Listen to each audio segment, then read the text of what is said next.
गीता दूसरा अध्याय सांख्य योग श्लोक संख्या 19। या एनम वेत्ति हंतारम यश्चैनम मन्यते हतम उभौ तो न विजानीतो नायम हंति न हन्यते। अर्थात आत्मा ना तो किसी को मार सकती है और न किसी के द्वारा मारी जा सकती है। जो इसे मरा मानते हैं वो अज्ञानी है। बस यही आध्यात्म ज्ञान का अंतर होता है आम आदमी और बाबाओं में। आइए सुनते हैं बागेश्वर बाबा का बयान। करोड़ों लोग मर रहे हैं, कुछ दवा के बिना मर रहे हैं और कुछ स्वास्थ्य की व्यवस्था के बिना मर रहे हैं, कुछ हार्ट अटैक से मर रहे हैं। निश्चित रूप से ये जो घटना हुई वो निंदनीय हुई है और बहुत विचित्र हुई है।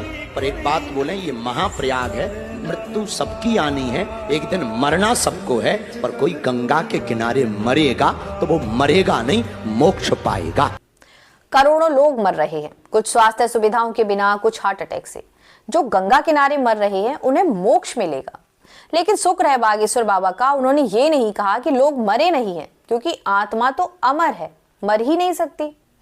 मिसमैनेजमेंट, फैसिलिटी और क्राउड को संभालने में पूरी तरह विफल रही सरकार, जिसके कारण न जाने कितने लोग अपनी जान गंवा बैठे और न जाने कितने लोग अपनों से बिछड़ गए। और बागेश्वर बाबा कहते हैं कि उन्हें मोक्ष मिल गया। बागेश्वर बाबा का बयान कितना सही कितना गलत, ये मैं आपकी बुद्धिमत्ता पर छोड़ती हूँ। अभी और न जाने कितने बागेश्वर बाबा जैसे बाबा धार्मिक ज्ञान का उपदेश देंगे। खैर, जब उनके बयान आएंगे तब उस पर चर्चा करेंगे। आइए सुनते हैं योगी जी इस घटना पर क्या कह रहे हैं। घटना दुखद है, मर्माहत करने वाला है।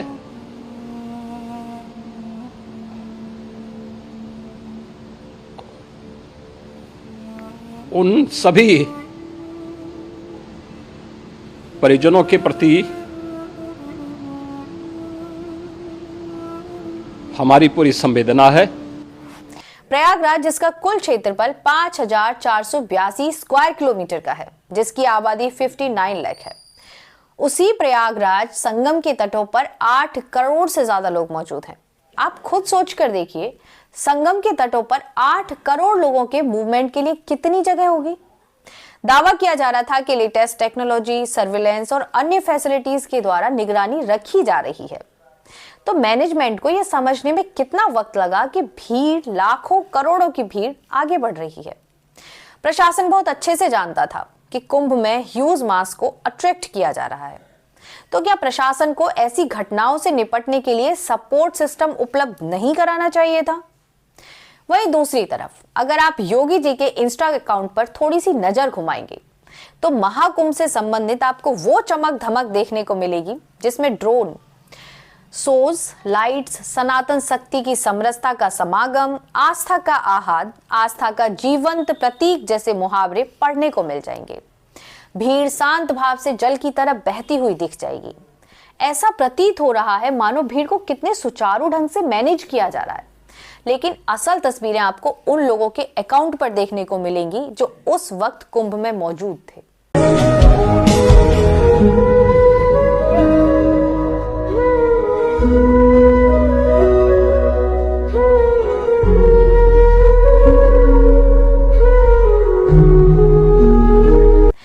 मेरा आपसे सिर्फ यही कहना है कि आप दोनों वीडियोस देखिए और स्वयं सोचिए कि क्राउड मैनेजमेंट की हकीकत क्या थी और क्या है।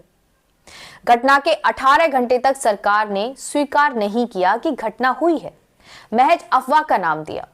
किंतु जब बात अधिक बढ़ गई, सोशल मीडिया पर फोटोज और वीडियोस वायरल होने लगे, उसके बाद योगी आदित्यनाथ ने इस घटना को अत्यंत दुख और मरमराहट कर देने वाली घटना कहा।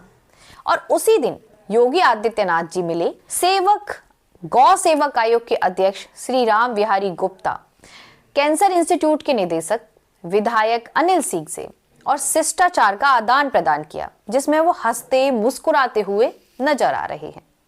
दूसरी तरफ मिसमैनेजमेंट से परेशान जनता जो पहले से ही हादसे का शिकार हो चुकी है, कई किलोमीटर पैदल चल चुकी है, उसके खाने पीने का प्रबंध कुछ लोग कर रहे थे, लेकिन वहां एक पुलिस वाले आते हैं और खाने में राख और मिट्टी मिला देते हैं और कहते हैं कि 10,000 की रिश्वत दो, उसके बाद इन लोगों को खाना खिलाओ।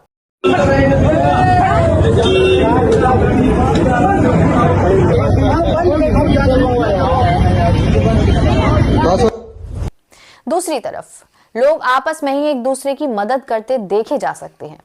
शुरुआत से इस घटना को अफवाह का रूप दिया गया, फिर भगदड़ का रूप दिया गया, आंकड़ों को झुटलाने की कोशिश की गई, लेकिन हकीकत अब हमारे सामने है। कहा जा रहा है कि घटना एक जगह हुई है, जबकि घटना एक जगह नहीं 2 जगह हुई है, संगमनोज और झूसी में। अब इस घटना को हिंदू मुस्लिम का एंगल देने की कोशिश भी की जा रही है। इस घटना को षड्यंत्र बताया जा रहा है। कहा जा रहा है कि महाकुंभ की छवि बिगाड़ने की कोशिश है। 8 से 10 लोग आए और धक्का मुक्की करने लगे। ये समाजवादी पार्टी के लोग थे, महाकुंभ को खराब करने के लिए आए थे।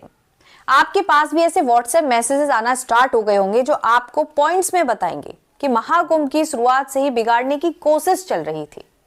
झूठे तथ्य, नकली वीडियोस आपके सामने पेश किए जाएंगे। ये वो लोग हैं जिनका जमीर मर चुका है, नहीं देख पा रहे कि उनकी आस्था के साथ खिलवाड़ किया गया है। किस तरह वो लोग मिसमैनेजमेंट का शिकार हुए हैं। उन्हें सरकार की नाक बचानी है मिस इंफॉर्मेशन फैला के। चश्मदीदों की आप बीती को भी गलत बताया जा रहा है, जैसा कि आमतौर पर किया जाता है। धीरे धीरे करके यह खबर आपके न्यूज फीड से गायब कर दी जाएगी। जहां इस घटना को हिंदू मुस्लिम का रंग दिया जा रहा है, वहीं दूसरी तरफ भाईचारे की मिसाल देखने को मिल रही है। ये वसीउल्लाह साहब की मस्जिद के इमाम साहब अमीन साहब जो है यहाँ पे पानी बांट रहे हैं। पानी ले लो, पानी। वसीउल्लाह साहब की मस्जिद के इमाम साहब जो है यहाँ पे लोगों को पानी बांट रहे हैं। मुसलमानों ने मस्जिदों के दरवाजे खोल दिए। लोग आपस में ही रुपया पैसा इकट्ठा करके खाने की व्यवस्था कर रहे हैं, जबकि ये काम तो सरकार का है जो आम जनता कर रही है। सुना ये पूरी धरती तू चलाता है, मेरी भी सुन ले अर्ज मुझे घर बुलाता है। भगवान है कहाँ रे तू, है खुदा है कहाँ। यदि आप समझते हैं कि गंगा किनारे मरने से मोक्ष मिल जाएगा, तो अपने आप को इस महाज्ञान से बचाइए। अगर जिंदा रहेंगे तो बहुत ज्ञान मिल जाएगा। इतिहास गवाह है कि जरूरत पड़ने पर धर्म और सरकार काम नहीं आती, बल्कि इंसान ही इंसान के काम आते हैं। और जाते जाते कबीर की एक पंक्ति, निर्धन गिरे पहाड़ से कोई न पूछे हाल, धनी को कांटा लगे पूछे लोग हजार। इसी के साथ विदा चाहती हूँ। आप अपना और अपने परिवार का ख्याल रखें। मैं मनीषा, धन्यवाद।